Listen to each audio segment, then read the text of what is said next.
মহাশূন্যের মহা অমরত্ব অর্জনের লড়াইয়ে যুক্তরাষ্ট্র একচ্ছত্র আধিপত্য বজায় রাখলেও তার ঠিক পেছনেই শুরু হয়েছে এমন এক রুদ্ধশ্বাস প্রতিযোগিতা যা মানব সভ্যতার ভবিষ্যৎ নির্ধারণ করে দেবে।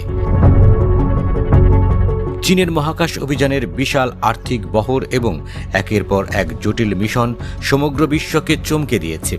বেইজিংয়ের এই আকাশ ছোঁয়া বাজেট আর পরাক্রমশালী মহাকাশ কর্মসূচি দেখে অনেকেরই মনে হতে পারে যে ড্রাগন বুঝি এই খেলায় অপ্রতিদ্বন্দ্বী এক নাম। কিন্তু বেলাট্রিক্স অ্যারোস্পেসের চিফ অপারেটিং অফিসার যশাস কার্নাম তুলে ধরেছেন এক অন্যরকম সত্য। তার মতে কোটি কোটি টাকার তহবিল বা উন্নত হার্ডওয়্যার দিয়ে সব কিছু কেনা গেলেও চীন মহাশূন্যের দৌড়ে এক চরম সংকটের মুখে দাঁড়িয়ে আছে, আর তা হল বিশ্ববাসীর আস্থার অভাব। ভূরাজনৈতিক সন্দেহ এবং রাষ্ট্রীয় নিয়ন্ত্রণের অদৃশ্য খাঁচায় বন্দী থাকার কারণে চীনের মহাকাশ নির্মাতারা আন্তর্জাতিক বাজারে বিশ্বাসযোগ্যতা অর্জন করতে ব্যর্থ হচ্ছেন।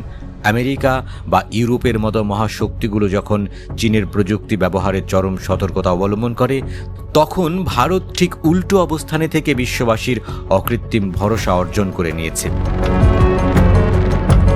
এই আস্থার পুঁজিকে সম্বল করেই ভারত বিশ্ব মঞ্চে তৃতীয় স্থান দখলের স্বপ্ন দেখছে।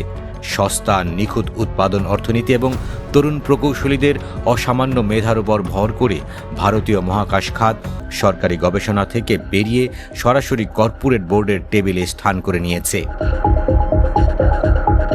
ইসরোর বিজ্ঞানীদের দেশ ছেড়ে চলে যাওয়ার খবর নিয়ে মিডিয়ায় যে শোরগোল শোনা যায়, তার পেছনে আসল চিত্রটি সম্পূর্ণ আলাদা। এটি কোনো ভিনদেশি শক্তির মেধা পাচার নয়, বরং আইআইটি থেকে পাশ করা সমকক্ষদের তুলনায় ইসরোর বিজ্ঞানীদের বেতন কাঠামোর ফারাকটাই এই দলবদলের মূল অনুঘটক হিসেবে কাজ করছে।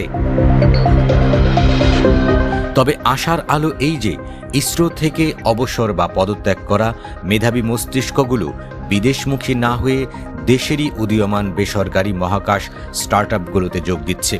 এক দশক আগেও যেখানে বেলাট্রিক্সের মতো সংস্থাকে তহবিলের খোঁজে 100রও বেশি দরজায় ঘুরে খালি হাতে ফিরতে হয়েছিল, আজ সেই ডিপ টেক ক্ষেত্রটি হয়ে উঠেছে দেশের অন্যতম আকর্ষণীয় বিনিয়োগের কেন্দ্র।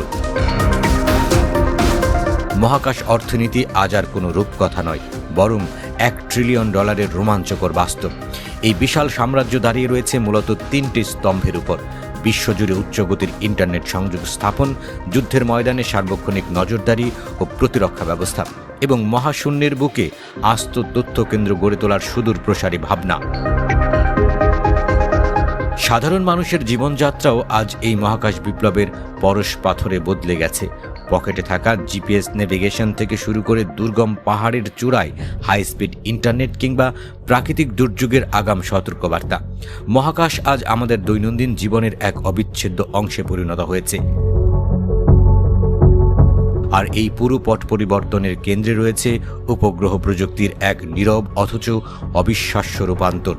বিশালাকার জিও স্টেশনারি দানবের যুগ পেছনে ফেলে পৃথিবী থেকে মাত্র কয়েকশো কিলোমিটার উঁচুতে লো আর্থ অরবিটে দাপিয়ে বেড়াচ্ছে শত শত চটপটে ছোট উপগ্রহ।